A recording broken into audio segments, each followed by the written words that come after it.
Voilà, très important de cela. Alors, on peut parler aussi, maintenant, de l'apôtre Jean. Voilà, l'apôtre Jean. Moi, ce qui m'impressionne chez l'apôtre Jean, c'est tout ce qu'il nous a laissé. L'apôtre Jean, je signale qu'il a vécu jusqu'à 95-98 ans. Et si vous lisez l'évangile de Jean, par exemple, vous savez, du chapitre 13 au chapitre 17, c'est lorsque Jésus, avant son arrestation, va donner des enseignements à ses disciples. Au chapitre 13, il va laver les pieds des disciples, leur donner un enseignement. Au chapitre 14, il va parler du Saint-Esprit. Au chapitre 15, du sceptre et des sarments. Au chapitre 16, il va parler bien sûr qu'il va être arrêté, qu'il va être crucifié et qu'il va ressusciter. Et au chapitre 17, il y a la prière sacerdotale. Et moi, ce qui m'impressionne, quand vous lisez cela, c'est avec la clarté avec laquelle il rapporte toutes ces paroles. C'est d'autant plus impressionnant qu'il a écrit l'évangile de Jean à l'an 90. Il avait peut-être 80-90 ans. Et il était avec Jésus lorsqu'il avait 30 ans. Il s'est passé 30 ou 40 années. Et il relate exactement, mot à mot, tout l'enseignement de Jésus. C'est formidable, qu'est-ce que vous en pensez? Moi, je trouve que c'est extraordinaire, eh bien, le fait qu'il s'est rappelé de toutes les paroles du Christ. Moi, je trouve que c'est extraordinaire. 30 ans après, surtout à 80-90 ans, de pouvoir écrire cela. Ce sont les anciens des églises qui ont dit, eh bien, écris-nous.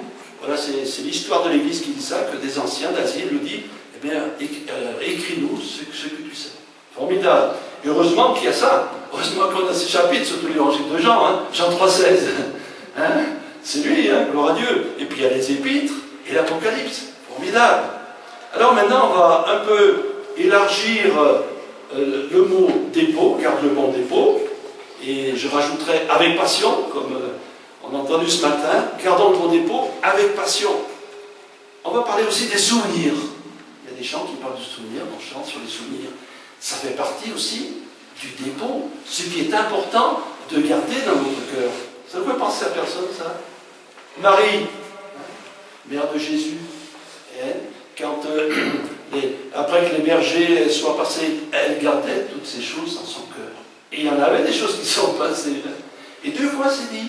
C'est dit à ce moment-là, et puis c'est dit aussi lorsque Jésus, après qu'il a été au temple, à 12 ans, voilà, quand ils avaient perdu Jésus, ils l'ont retrouvé, et Marie gardait toutes ces choses dans son cœur. Alors essayons de penser ce que Marie pouvait garder dans son cœur. Déjà, quand l'ange lui a dit, voilà, tu seras enceinte, etc. Bon, c'est formidable. Ensuite, la naissance glorieuse, les mages qui apportent de l'or, l'encens et la myrrhe, l'ange qui dit que Jésus sera sauveur, et puis l'ange qui parle à Joseph qu'il faut qu'il parte en Égypte. Enfin, il y a beaucoup d'événements.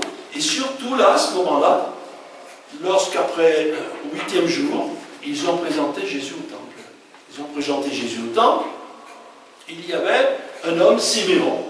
Siméon qui va dire, eh bien, cet enfant provoquera la contradiction et une épée te transpercera l'âme. C'était un peu difficile à comprendre. Qu'est-ce qu'elle voulait dire là? C'était une prophétie qui allait se réaliser. Nous allons retrouver Marie à la croix. Imaginez-vous Marie à la croix. Marie est la mère de Jésus, qui sait que Jésus est sans péché, qui a vu Jésus toute sa vie sans péché, qui a fait du bien, qui a vu des miracles, et qui voit la mort atroce de Jésus. C'est quelque chose d'atroce, mort. C'est tout à fait injuste. Déjà Jésus, on l'a condamné en une journée. Il n'a même pas été jugé, il n'y a pas eu d'enquête, rien. C'est tout à fait injuste. Tout est injuste.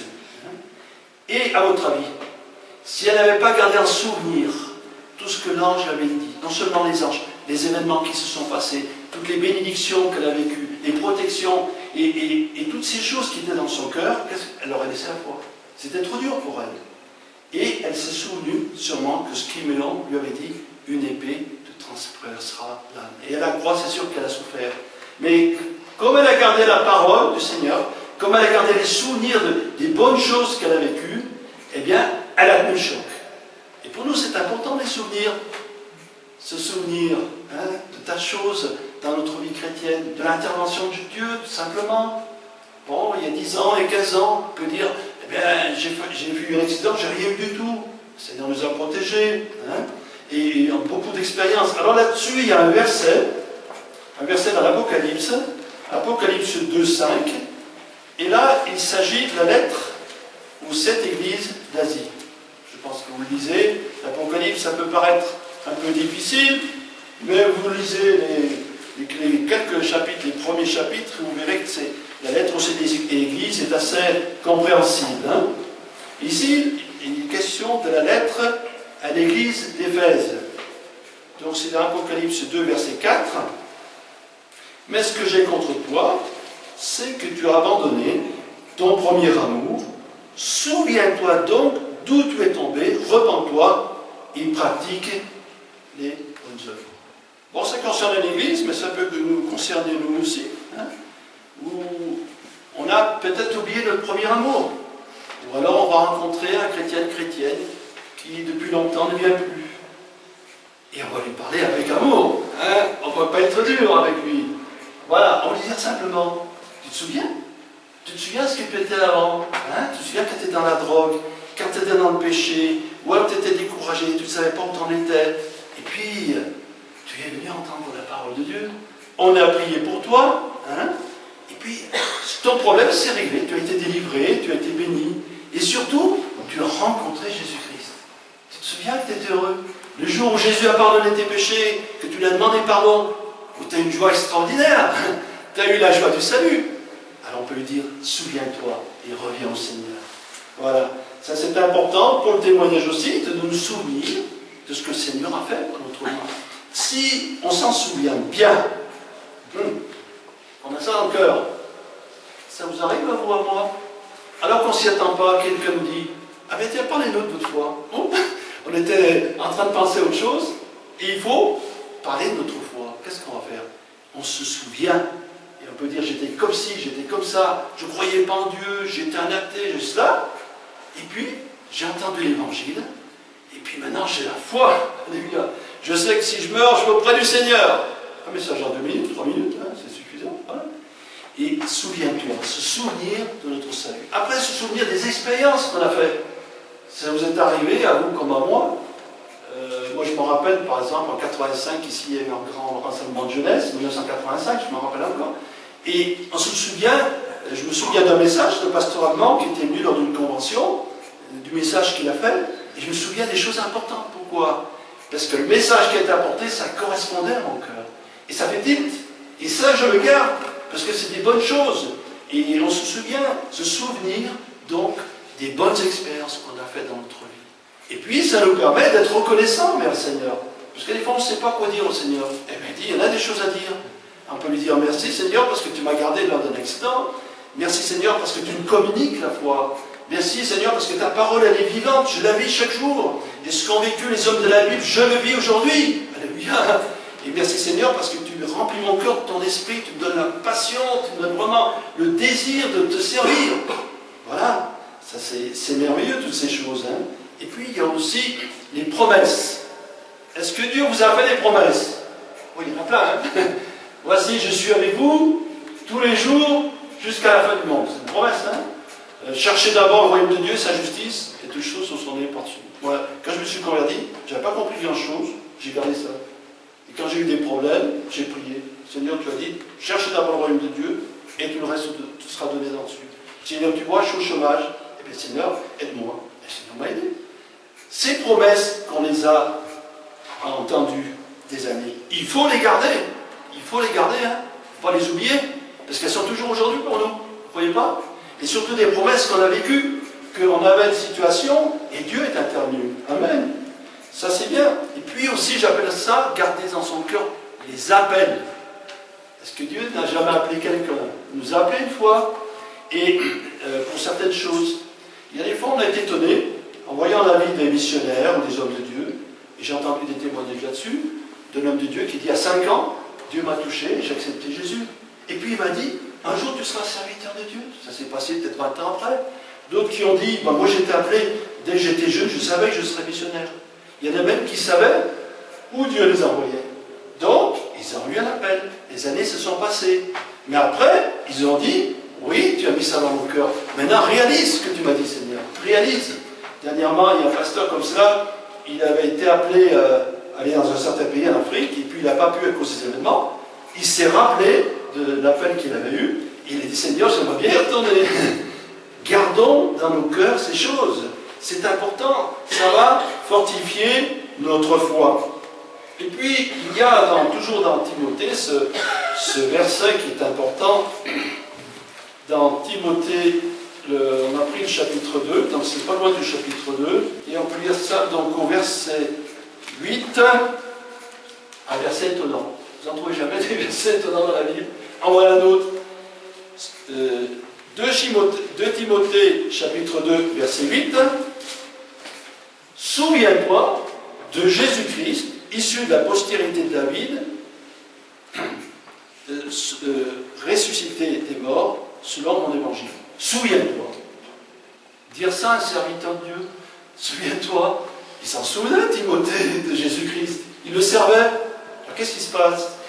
Eh bien ça nous parle à chacun d'entre nous, qu'on est tellement pris par les activités, le travail, les soucis, tout ça, qu'on peut oublier, finalement, que Jésus a droit à la dernière place de notre vie. Non, à la première place.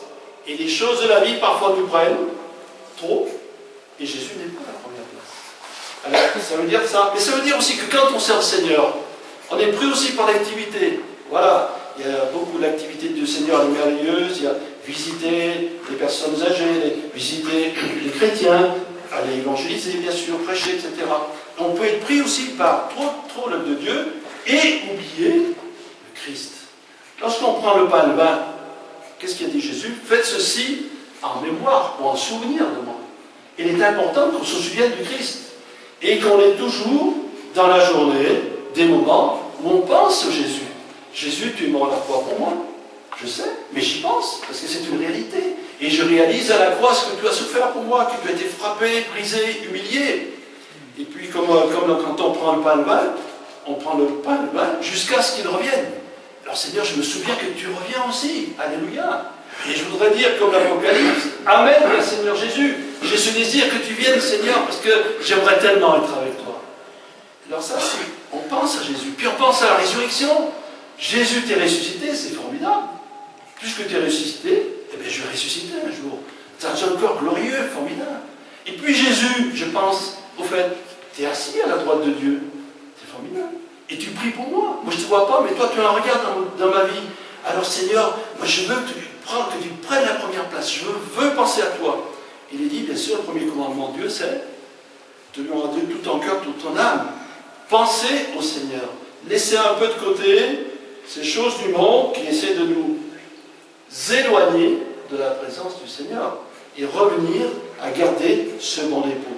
Alors il y a un texte dans Éphésiens 3,17 aussi, qui est joli aussi, Éphésiens 3,17, c'est l'apôtre Paul qui priait pour tous ses bien-aimés. Et cette prière, d'Éphésiens 3,17, il dit ceci, en sorte que Christ habite dans vos cœurs par la foi, afin qu'il soit fondé et enraciné dans l'amour. Je m'arrête là. Que Christ habite dans vos cœurs, hein, par la foi.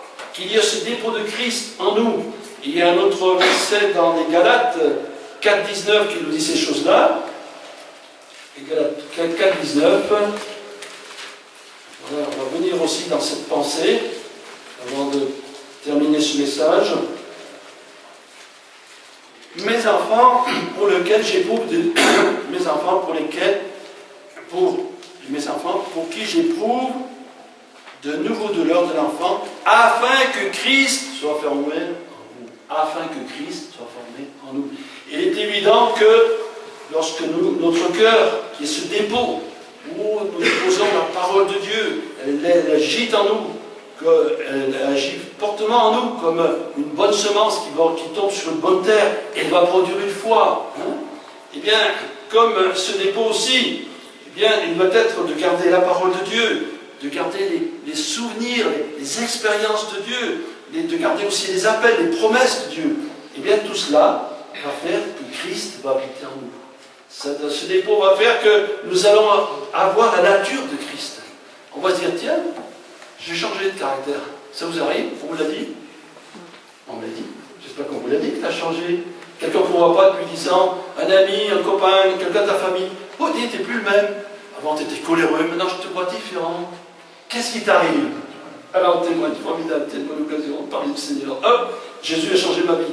Celui qui est en Christ est une nouvelle créature. Ainsi, le Seigneur nous invite à garder dans notre cœur ce bon dépôt de la parole et tout ce qui a été dit. Et ça va nous donner de l'assurance. L'apôtre Paul, il avait l'assurance parce qu'il avait gardé le bon dépôt et il avait une passion dans son cœur pour le Christ, ça aussi.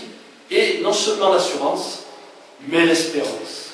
L'espérance quand la mort arrive, quand il y a peut-être la souffrance, quand on est démuni, qu'on n'a plus de force, et bien alors, puisqu'on a permis qu'il y ait un beau dépôt dans notre cœur, et bien nous pouvons dire, oui, je sais en qui j'ai cru. Je sais où je vais, je n'ai pas peur de la mort, parce que Jésus m'a sauvé, et il m'a rempli de son esprit. Amen. Merci Seigneur pour ces quelques paroles que nous avons pu partager ensemble. Tu nous dis de garder le bon dépôt, et tu nous donnes les moyens de le faire, Seigneur, parce que tu es avec nous. Chaque jour, tu es avec nous. Et ton Saint-Esprit est là pour nous consoler, pour nous fortifier, pour nous édifier, Seigneur. Quelqu'un parmi nous a besoin de ta grâce. Nous savons que dans le nom de Jésus, nous avons la bénédiction dont nous avons besoin, parce que tu prends soin de nos vies.